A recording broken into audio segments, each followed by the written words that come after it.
Welcome back to the PHLY Eagles Podcast. Bo Wolf, Brandon Graham from the set of the Unblocked podcast, which comes out on Wednesday. And BG, I want to ask you about, there was the report yesterday about a meeting with AJ and Jalen and Saquon. And I actually don't want to get into the AJ Jalen stuff. Yeah. I want to ask about Saquon as a teammate, because so many guys gave him credit last year for kind of like changing the energy in the locker room. We saw Jalen saying it, in the mic'd up for the Super Bowl. What were your impressions of Saquon as a teammate, and what did make him, a good teammate? Well, I knew he was going to be a captain sooner or later. I thought it was going to be last year, but you can't do it in the first year. Tough to do it first year. Tough to do it in the first year. You're trying to learn the team. You don't want to make that mistake of not like giving somebody some time to really see what he's about. You're also going to make somebody else mad. You can't give the new guy. I've been here, and you going to do that. Yeah. But Saquon definitely came in, man, just open arms, just whatever the culture was, he just adapted to it.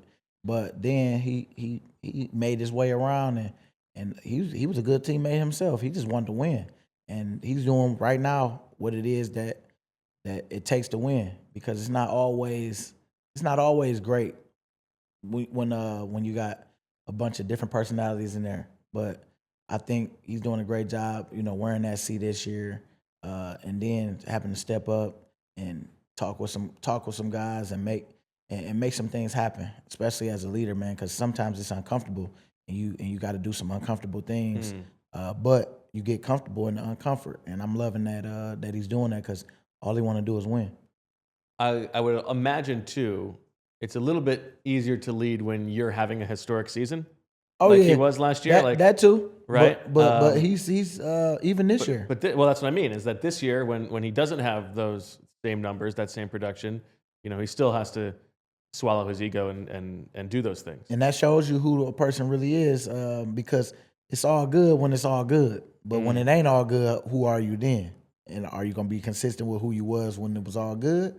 Or are you going to be the one that, I didn't know you do this when things bad? Yeah. And then that's even with business, man. You go into business with people, you don't know how people is when they can only when it's time for them to save themselves and then leave you out to dry. Yeah. It's like, oh man, I hate to. That's the last thing you want at that time. Yeah. But you find out that who that person is, and so I'm happy that he's still himself, even during some of the what we call hard, because it ain't as hard. We 4-1, but it's just we just want to get on the same page about things, and so sometimes it's not always easy to try to address it right away, because people will let it linger for a while, and then by then it's too late.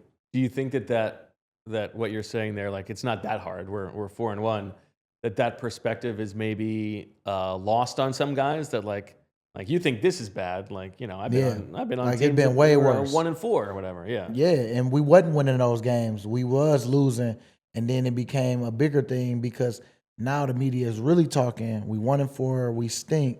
Then our emotions getting the best of us, and so we probably saying stuff that we're not as proud of, and we add more fuel to the fire instead of trying to come out of it by how we responding to it and start to, get better together. And yeah, man, that's why I'm happy that he stepped in and doing some things, if that is true, on that, because all you want to do is just see guys win on and off the field. How about the defense? We talked about this a little bit on Unblocked, but the pass rush, the four guys up front not getting home a ton, and we see how much Vic is doing to try to create pressure up front. What's your belief in those guys to turn things around? My belief is stay consistent with how you've been preparing, how you've been doing, learning each other, learning how each other rushes, just the whole flow of their game. Because man, I know what to expect from JC in certain moments. I know what to expect when we run in certain line games together, and then sometimes it's not always the same on the other side, where like guys you probably never rushed with or didn't rush with as much, like a Jordan Davis, but y'all learning each other. But you got to do those things. You got to do it in practice. You got to do it with your coaches. Your coaches always make sure that we all together and we all doing those things. But you got to make sure that you're taking it serious, so that in that moment in the game, it shows up in a big way off what we practice. Yourself excluded, if you could add one teammate of yours in their prime to this defensive line, who would it be? In their prime, man, who done took over a game? I'll get like Asante to play the other corner side. Ooh, I like that. You know what I'm saying? I like that. Because that's where we getting hit right now. Like, we getting hit on that. And it's sad to say, my boy Man, Keely I think Asante is so like historically underrated. Mm-hmm. I think he should be in the Hall of Fame. Nah, for real. I mean, all them picks that he had, come on now. And, didn't he win? People act like those picks just happened. Right. He jumped them. He jumped some of them routes. That was his whole thing. And that's the most important thing you can do on defense. I mean, Asante is he is, man, very high up in my book. And so I hope that for him too. I hope he get everything that's coming to him, and he will. I believe he will. And one of the few guys who talked as much as you did on the field. Yeah, and that's why I liked him because I played with him 3 years, 3 years. Yep. 10, 11, 12. Yeah, I think that's right. How was his trash talk game? Oh, he was good. He still talk trash now on his podcast. Yeah. Shout out to him. Shout out to that boy Asante. Shout out to Asante. I was out there. I was on his podcast. We talked a little bit. No, nice. Yeah, that I was gotta look cool. that up. See if there's good material that I can pick up off that. Yeah. This game coming up against the Giants. Like, are you worried about it at all? I know you told Anthony that you think this loss is maybe good for them. Like, why would that be? Because, like you said, Saquon and them, they all having conversations together. They're starting a conversation. That's all you ever want. Okay. When things are not up to the standard that you want it to be. You want people to start the conversation because sometimes we can just kind of let it go and say, oh, it's going to get right. But no, sometimes you got to put in a little work, a little effort. And I love that's what they're doing because, man, sometimes it's needed. And you feel a lot better as a player because you got a little more understanding of something that you might have been getting wrong by yourself. Got it. Okay. I mean, you're not worried about this Giants game at all? I'm not worried about it at all. I think those guys are having those conversations. It's only gonna make us even stronger as a team and better together. And man, we see that they got the passing game up to a little standard, but now let's have our balanced attack that we know, and let's play these situations the best because Nick Sirianni is one of the best of them, I would say, in situational ball. And so let everybody do their job and everybody show up and do their part.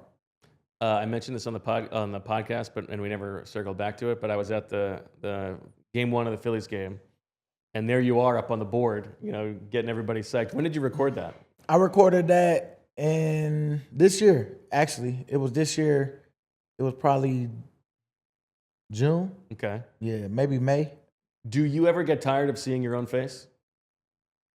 No. But here comes another BG commercial. I'm not naive to think that people don't. And then it's funny because some people be like, "Dang, BG, you everywhere." Hey man, look, I'm working. Yeah, and that's it. That's just how I look at it. But I do. Also, that's money. Yeah, it's also an opportunity that you don't always get at this time. Right. Because I could have been retired and then not nowhere. Right. And so I'm thankful for that. But just know. But I like the idea of at least your wife being like, "Could I just have enough of BG, please?" I know. On another commercial, come on. Oh yeah, nah, baby girl and them, baby boy, they love it. Cause when we was all at the game, that's all they kept saying. That's you, Daddy, on TV, on the screen. Cause I didn't even know that I'll be on the screen like that up in Lincoln Financial. Yeah. Mm-hmm. Okay.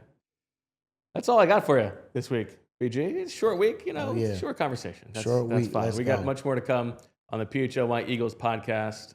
Thank you to Brandon Graham. We'll talk to you later.